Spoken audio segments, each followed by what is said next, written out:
hê, saam wees om net lekker goed te aanvang. Dis regtig vir my baie nice. En ek moet erken daarso, julle weet self hoe dit is om vriende te hê. Ouens wat veel omgee, saam wees om net lekker dinge kan doen, en saam net die simpelste dinge kan doen en dit sal lekker wees. Staan genoeg in die kerk is nogal belangrik ook daarso. Ons is die huisgesin van God wat saam dinge moet doen. Ons is saam beter. En ek dink dit is regtig nodig. Dink nie net as jy saam met die mense in die kerk so kan rondgaan en dinge kan geniet saam, soos wat jy saam met jou bestpel sal doen. Dis eintlik waaroor dit gaan, die geestelike familie van die Here. Laat my nogal dink aan 'n vers in Prediker. Prediker 4 vers 9 tot 10 en 12. 2 voor beter is 1. Hulle inspanning kom tot iets. As die een val, kan die ander hom weer ophelp. Maar as een val wat alleen is daar niemand wat hom ophelp nie. Een alleen kan oorweldig word. 2 saam kan weerstand bied. 'n 3-dubbele tou breek nie maklik. Dis waar.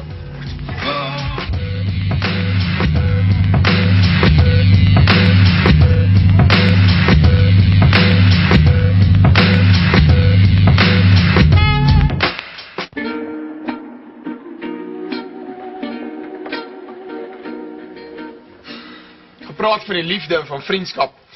In 1 Korintiërs 13 vers 7 staan daar, die liefde verdra alles, bedek alles, glo alles en hoop alles.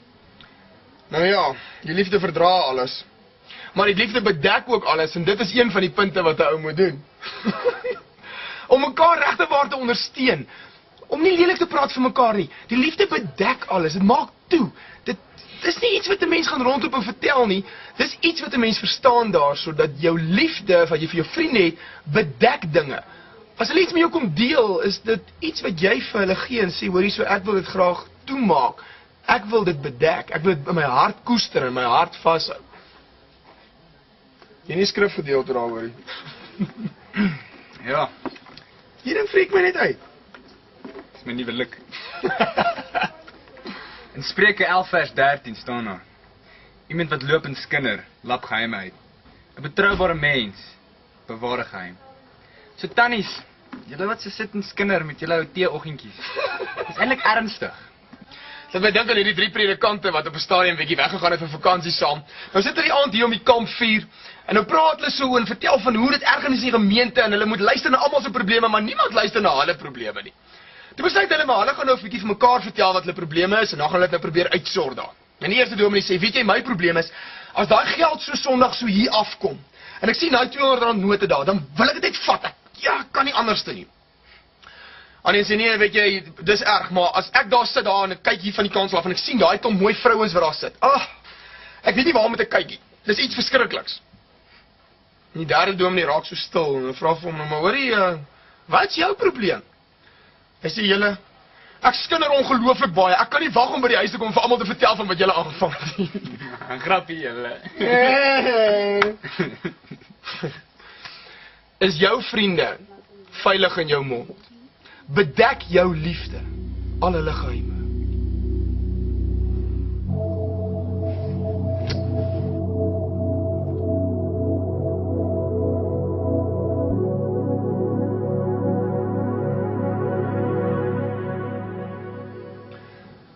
Die Bybel staan daar so dit, die liefde glo alles.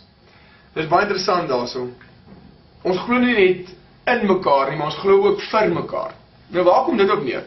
En jy hoor hierdie ouens wat so gullible is. Jy weet, jy vertel vir hulle 'n joke en hulle glo alles daar. So jy mors dood lag vir die ouens daar. Maar jy mooi daaraan gedink dat daai ou miskien dalk nie gullible is nie, maar dat hy jou glo. Dat hy actually vir jou vertrou dat jy nie vir hom alleen sal vertel nie.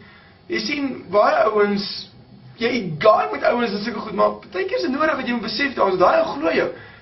Dis nie 'n swak punt van hom nie. Hy's actually besig om te doen wat die Bybel sê. Aan die ander kant, as jy mooi gaan kyk daarso, dis ook nie net ons glo in mekaar nie, ons glo ook vir mekaar. Nou, hoe kan dit werk? Daarso in Lukas 15 vers 17 daarvan staan daar, waar daar 'n klomp vriende 'n verlamde man gehad en hulle so hulle wou by Jesus uitgekom het om hulle vriend wat verlam was te gaan help. En hulle kon nie, want daar was te veel mense gewees. Toe gaan hulle klim bo op die dak, hulle haal die dakteels af en hulle sak hom daar hierdie dak hier af reg voor Jesus se voete, omdat nie by die mense verby kon kom nie. Dan staan daar geskrywe dat toe Jesus sy vriende se geloof sien, het hy vir die man gesê hy moet gesond word. Jy sien, partykeer glo ons vir mekaar ook. En dit is baie belangrik daarso. Die liefde glo alles.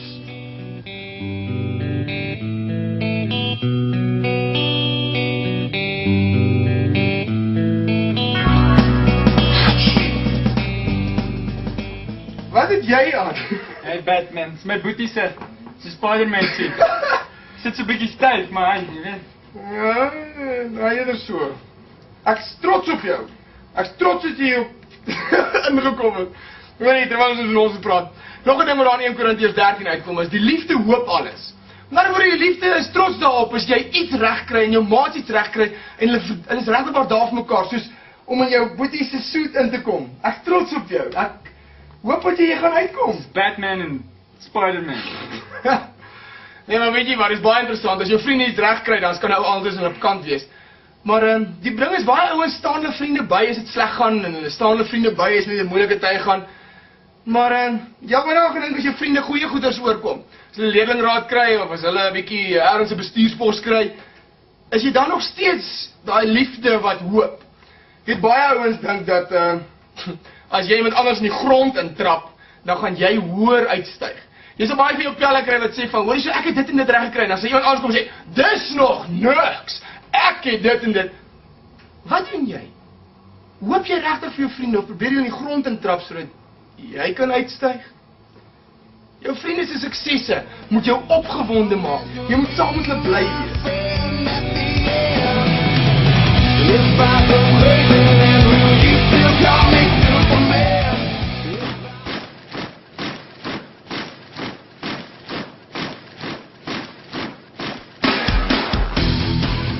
Generaal!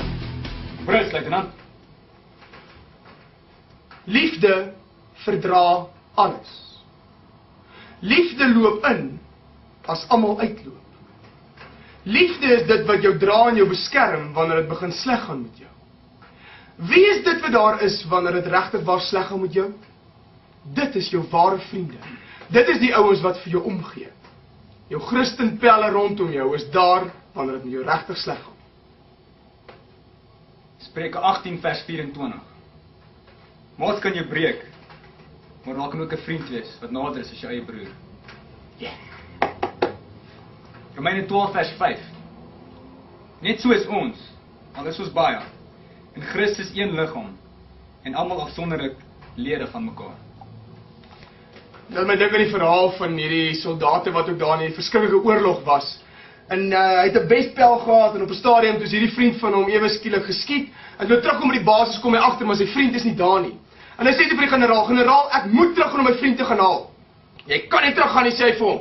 Daai vriend van jou is waarskynlik dood. Het jy gesien hoe daai ammunisie en daai klomp goeder daar rond in die koels en alles daar rondvlieg?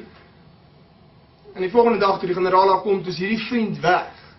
Toe het hy gegaan om sy vriend te gaan haal en so 2-3 dae later, toe kom hy daar aan met sy vriend wat dood is oor sy skouers. En die generaal het hom so gekyk toe hy sy vriend daar neerlê en vir hom gesê, nou toe, wat het dit nou gehelp? Hier is jou vriend en hy's dood. En die soldaat het hom so gesê, en gekyk en gesê, ja generaal, hy is nou oorlede. Maar weet jy, ek het deur al daardie klomp koels en goeders gestap, en toe ek al by hom kom, was hy op sy laaste oomblik, en het my so gekyk en gesê, weet jy, ek het geweet jy sal terugkom. En toe sy oorlede. Het jy sulke vriende? Het jy ouens vir wie regtig waar omgee, vir wie jou hart kan deel? As jy 'n ware vriend wil hê, moet jy 'n ware vriend wees. Die Here is die een wat vir ons vriende maak.